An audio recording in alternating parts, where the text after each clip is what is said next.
저는 원래 전공이 건축이었습니다.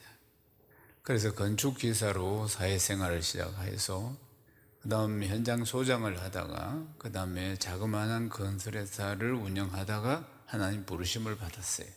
주의 종으로 부르심을 받았는데 저희 집에는 5대 6대째 예수를 믿으면서 목사님들이 선교사님과 목사님들이 한 30여 명 이상이 되는 그런 집안입니다. 그런 집안인데 저는 제일 이쪽 저쪽에 다 맞인데 그런데 하나님 저를 부르시지 않을 것 같았는데 하나님이 저를 부르셨습니다. 그리고 나서 이제 저는 하던 사업을 정리하고 그리고는 이제 신학대학원을 갔습니다. 그런데 참 하나님의 부르심을 받고 신학을 하지만은 현실이 만만치 않았습니다. 여러 가지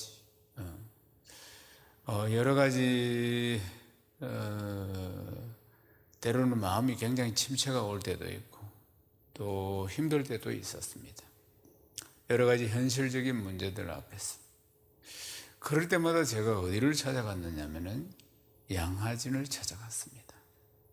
양화진에는 우리나라의 이 조선 말에 복음을 전하러 와서 순교하신 선교사님들, 외국인 선교사님들의 묘지가 있습니다.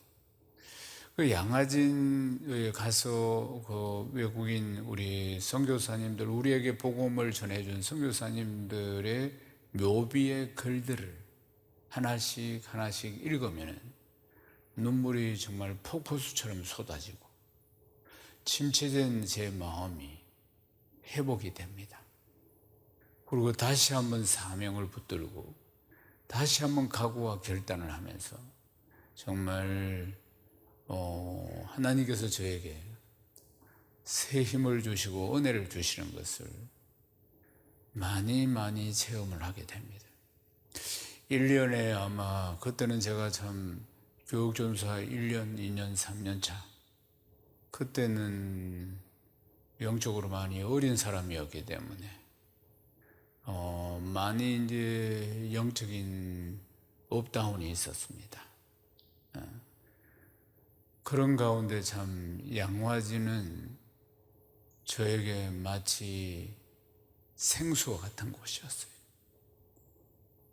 여러 가지 주의 종의 길로 가면서도 갈증과 갈등과 또 갈망과 여전히 남아있는 어떤 세속의 욕망들 이런 것들이 말이에요. 그러니까 여러 가지 경제가 어려웠겠죠. 그러니까 말이에요. 그럴 때마다 제가 리비아를 한번 다녀와야 되나 이런 생각도 했습니다. 리비아가 뭐냐면은 건설 현장입니다. 말하자면 그럴 때마다 그런 두 마음이 생길 때마다 양화진을 갔던 것 같습니다. 그곳에 가면은 표현하기 힘들 정도의 강력한 은혜가 있습니다. 그리고 제가 복음의 빚진 자라는 것을 깊이 깨닫습니다. 조선 어두운 시대에 이분들이 한 번도 본 적도 와본 적도 없는 조선 땅에 하나님이 부르신다고 오신 분들입니다. 한 달도 채 살지 못하고 가신 분들도 있고 그리고 몇 년씩 사역을 하시다가 떠나신 분들도 있고 우여곡절이 참으로 많습니다. 많은 핍박 속에서 무지몽매한 이 백성들에게 복음의 빛을 전한 분들입니다. 그들의 순교의 피가 있었기 때문에 오늘의 우리가 있는 것입니다. 할렐루야. 우리는 늘 그 은혜를 기억해야 할 줄로 믿습니다. 내가 빚진 자라는 것을, 복음의 빚진 자라는 사실입니다. 오늘 우리가 읽은 말씀은 한 중풍병자 이야기입니다. 예수님께서 가브나움이라는 곳에 가서 한 집에 들어가서 머물게 되었는데 그때 사람들이 인산인해로 밀려옵니다. 그 집, 그 마당까지 가득 찼습니다. 예수님이 가시는 곳마다 사람들이 이렇게 몰려왔습니다. 많은 표적과 기사들이 나타났기 때문이죠. 이날도 역시 마찬가지였습니다. 오늘 말씀의 주인공은 중풍병자인데 이 중풍병자를 어떻게 하든지 예수님께 보여가지고 기도받아가지고 이 중풍을 고치겠다고 그렇게 도와주겠다고 생각한 사람들이 있었습니다.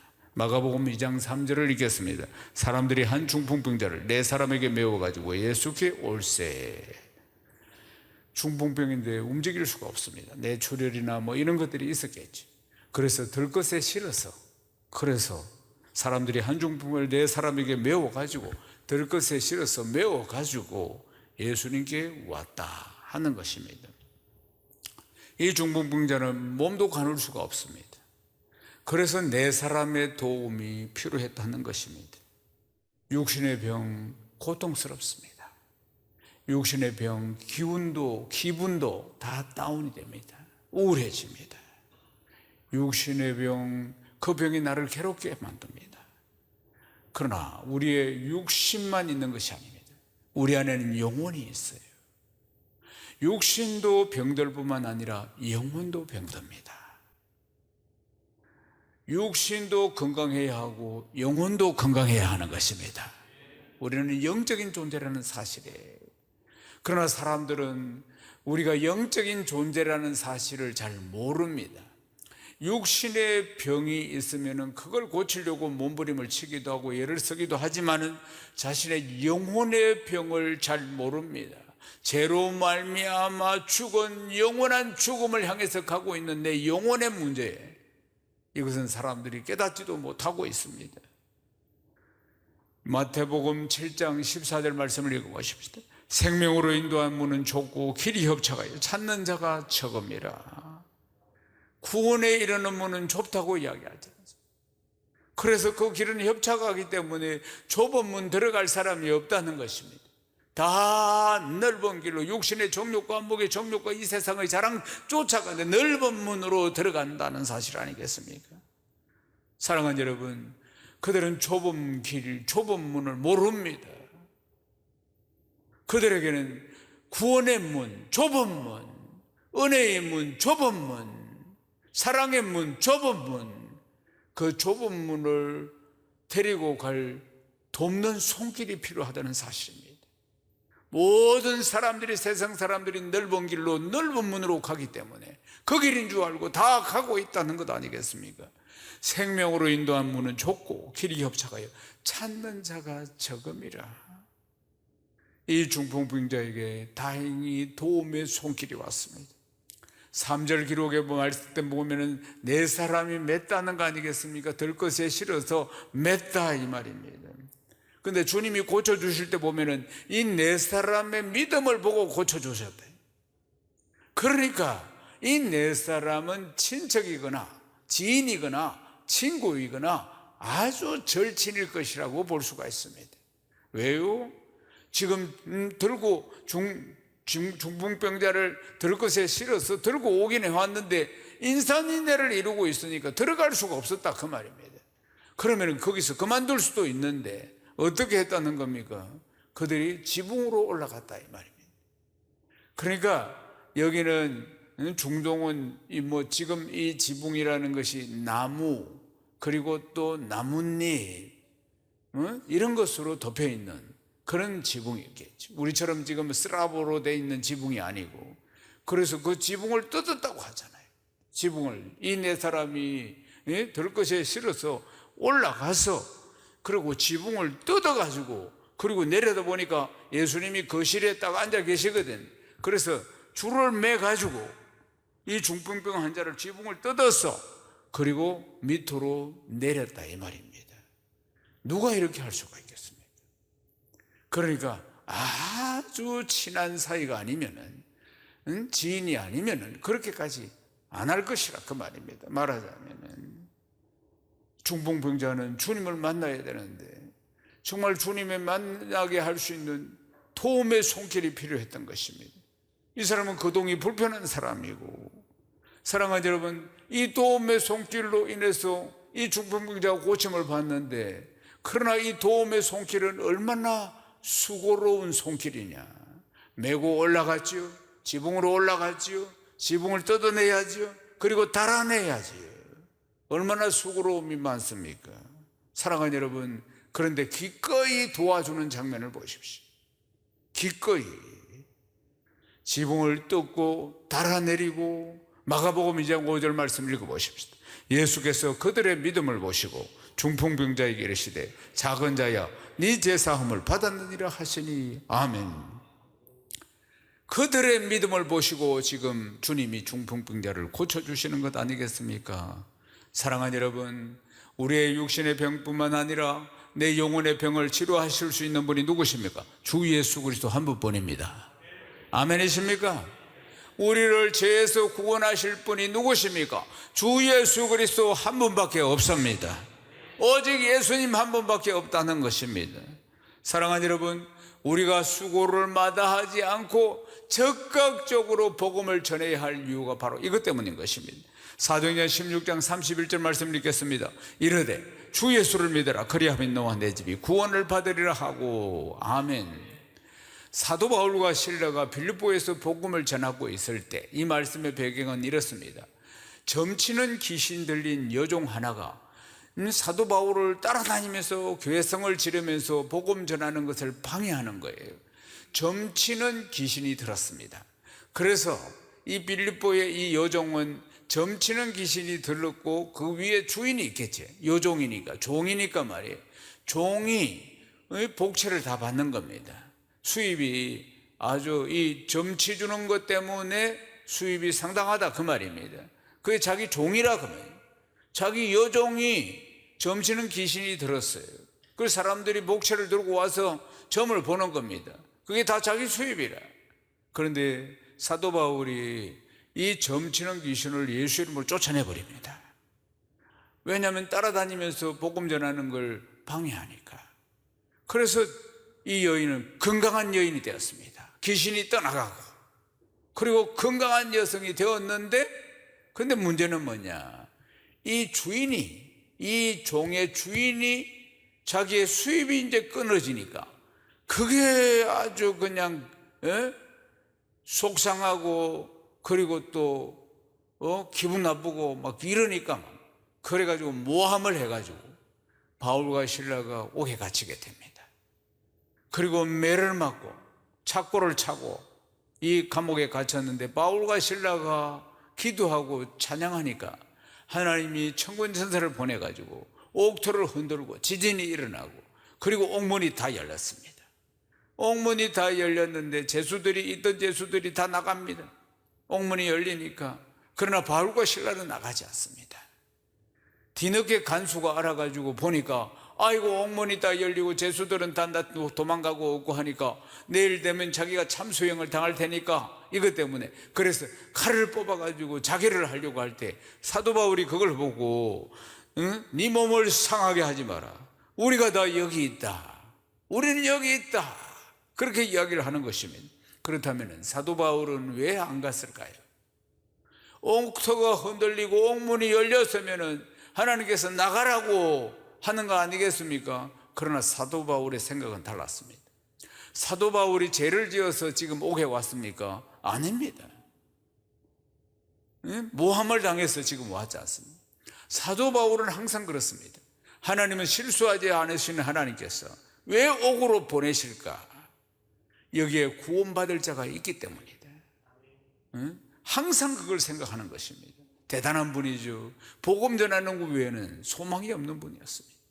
그러니까 이 옥에 보냈을 때는 반드시 구원받을 자가 있다는 것을, 그래서 안 나가고 딱 있었던 것입니다. 말하자면. 그러니까 간수가 보니까 칼을 빼고 자살하려고 하니까 우리가 여기 있다 몸을 상하게 하지 마라. 그러니까 무서워서 벌벌 떨던 간수가 이렇게 말합니다. 어떻게 하여야 구원을 받을 수 있습니까? 왜 간수가 이런 말을 했겠습니까? 바울과 실라가 보통 사람이 아니라는 것을 그때서야 알게 된 겁니다. 옥문이 열리고 이들이 찬양하고 기도하니까 지진이 일어나고 옥문이 열리고, 그런데도 나가지 않고 있는 사람, 정말 초자연적인 역사 아니겠어요? 초자연적인 역사를 일으키고 있는 이 바울이 보통 사람이 아니다 하는 것을 깨닫고는 어떻게 하여야 구원을 받을 수 있습니까? 질문이 그랬다 그 말입니다. 분명히 평범한 인생이 아니라는 것을 알게 된 겁니다. 그러니까 그 유명한 말씀이지, 주 예수를 믿으라 그리하면 너와 내 집이 구원을 받으리라. 아멘이십니까? 예수 믿으면 됩니다. 우리는 너무나 잘 알고 있는데 이 세상 사람들은 이것을 모르고 있습니다. 예수 믿으면 예수님이 길이요 진리요 생명 되시는데도 불구하고 그들은 눈이 가려져서 알지 못하고 귀가 막혀서 듣지를 못하고 있다는 것입니다.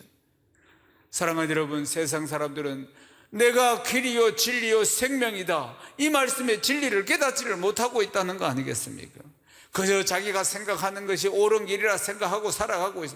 다 그 길로 가고 있으니까 그게 다 사망의 길인데도 불구하고 한 번 죽는 것은 정한 것이고 그 다음 심판이 있는데 그 길 모르고 쫓아가고 있는 것 아니겠습니까? 사랑하는 여러분, 영적으로 보면 그들이 다 중풍병자들입니다. 영적으로 보면 살아있는 것 같으나 그들의 영혼은 다 38년 된 병자입니다.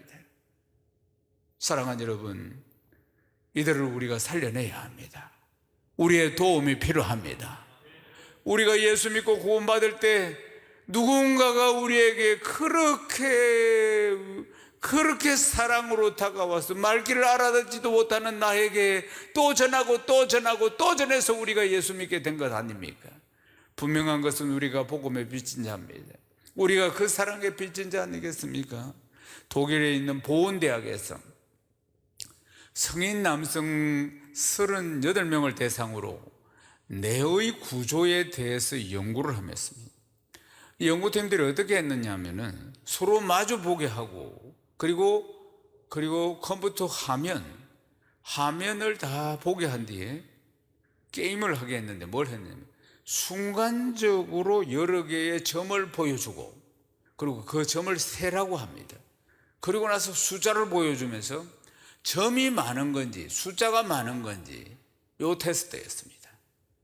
순간적으로 점을 딱 세고 그리고 이어서 나온 숫자가 많은 건지 점이 많은 건지 그리고 맞추는 사람에게 무조건 보상금을 주는 것이었습니다.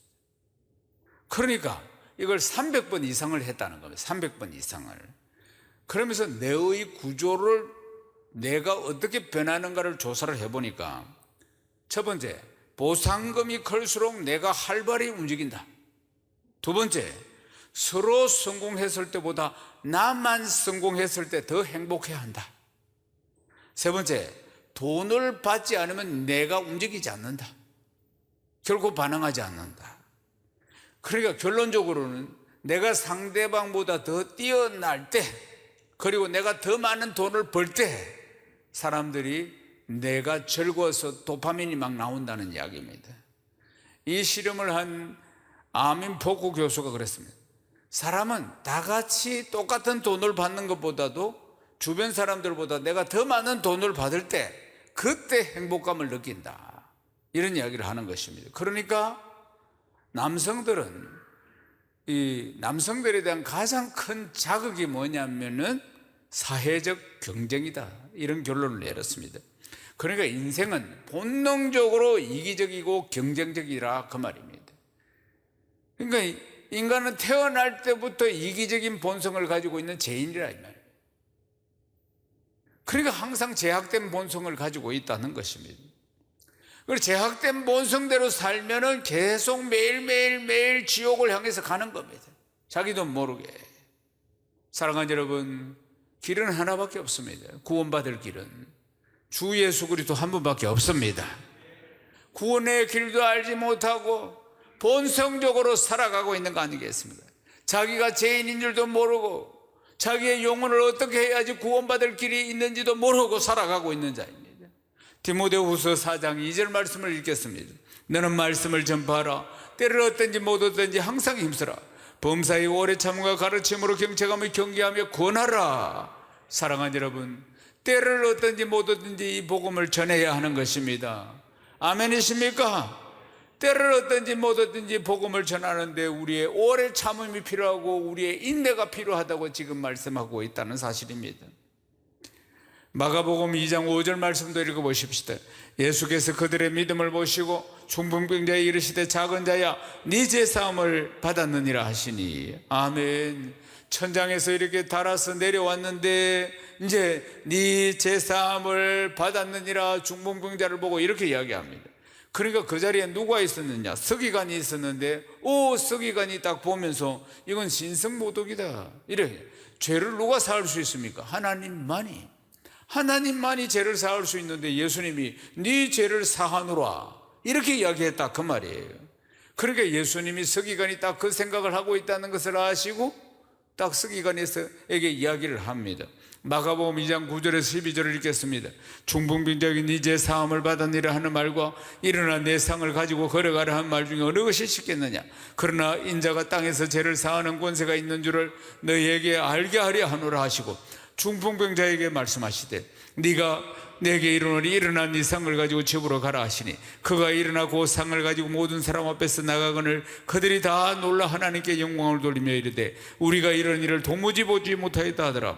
예수께서 그들의 믿음을 보시고 중풍병자에게 이르시되 작은 자야 네 죄 사함을 받았느니라 하시니. 아멘. 예수님께서 네 죄 사함을 받았느니라 아니 또 일어나 네 상을 가지고 걸어가라. 이 두 가지 말 중에 어느 말이 쉽겠느냐? 그래서 사람들에게 예수님이 제사하는 권세가 있다는 것을 알게 하고자 중풍병자를 향해서 실려서 온 그 상, 그 들 것을 들고 일어나 가라 그렇게 말씀하셨다 그 말입니다. 사람들이 다 놀란 겁니다. 사랑하는 여러분, 내 육신의 문제, 내 영혼의 문제 해결해 주실 분은 주 예수 그리스도 한 분밖에 없습니다. 아멘이십니까? 주님만이 능력의 하나님이십니다. 여러분 아멘이십니까? 로마서 1장 14절을 읽어보십시다. 헬라인이나 야만인이나 지혜 있는 자나 어리석은 자에게 다 내가 빚진 자라. 꼭 기억하십시오. 헬라인이나 야만인이나 지혜 있는 자나 누구에게나 어떤 사람이든지 그 사람에게 내가 복음의 빚진 자라는 것입니다. 사랑하는 여러분, 무슨 뜻입니까? 복음의 빚진 자로서 때를 얻든지 못 얻든지 이 복음을 전해라고 하는 것입니다. 우리는 받은 사랑을 흘려보내야 합니다. 내가 받은 구원을 흘려보내야 합니다. 이 세상의 중풍병자들에게, 영적인 중풍병자들, 38년 된 병자들에게, 사랑하는 여러분, 사단에 매여서 이 세상 풍속에 매여서 살아가는 그들에게 우리의 돕는 손길이 필요합니다. 우리가 복음의 빚진 자 아니겠습니까? 그래서 우리는 행복 모임을 여는 것입니다. 사랑하는 여러분, 행복 모임에 우리 주변의 영적인 중풍병자를 다 찾아야 합니다. 그들을 초청해야 합니다. 우리 주변에 38년이나 방치되어 있는 그 병자들을 찾아야 합니다. 아무도 도와주지 않는 그들을 우리가 도와줘야 합니다. 사랑하는 여러분, 구원에 목말라 하는 예비된 영혼, 갈급한 자, 그들 안에는 인생의 갈등, 갈망, 갈증들이 차고 넘친다는 걸 기억해야 합니다. 이게 아닌데 하면서 답을 찾지 못하고 그 길로 계속 종말을 향해서 가고 있는 인생들 아니겠습니까? 사랑하는 여러분, 행복 모임에 초청하셔야 합니다. 그들에게 복음을 전해야 합니다. 우리의 도움의 손길이 필요하다는 것 아니겠습니까? 사랑을 흘려보내야 합니다. 관계 맺기를 통해서 또 우리가 초청하고 기도해야 합니다. 우리가 복음의 빚진 자 아니겠습니까? 사랑하는 여러분, 우리 주변에 소외된 사람들이 누구입니까? 우리 주변에 중풍병자가 누구입니까? 우리 주변에 38년 된 환자가 누구입니까? 세상에 묶여있는 자들이 누구입니까? 사주팔자 운명에 매여서 헤어나오지 못하는 사람들이 누구입니까? 우리의 수고가 필요합니다. 심상을 메고 가고 지붕을 뜯어내고 주님 앞에 줄을 달아서 내리는 수고 말입니다. 사랑하는 여러분, 행복 모임을 통해서 우리의 도움의 손길이 그들에게 필요한 것입니다. 주님 앞에 나오면 그들의 인생의 문제는 다 해결될 줄로 믿습니다. 영적인 문제, 육적인 문제, 어떤 문제든지 말입니다. 영혼이 잘 되고 범사가 잘 되고 강건한 역사가 주님 만나면 일어나게 될 줄로 믿습니다. 진정한 행복을 만나게 될 줄로 믿습니다. 이번 행복 모임을 통해서 기꺼이 도움의 손길을 보내시고 우리의 도움의 손길을 통해서 수많은 영혼들이 구원받는 역사들 일어나기를 주님의 이름으로 축원합니다.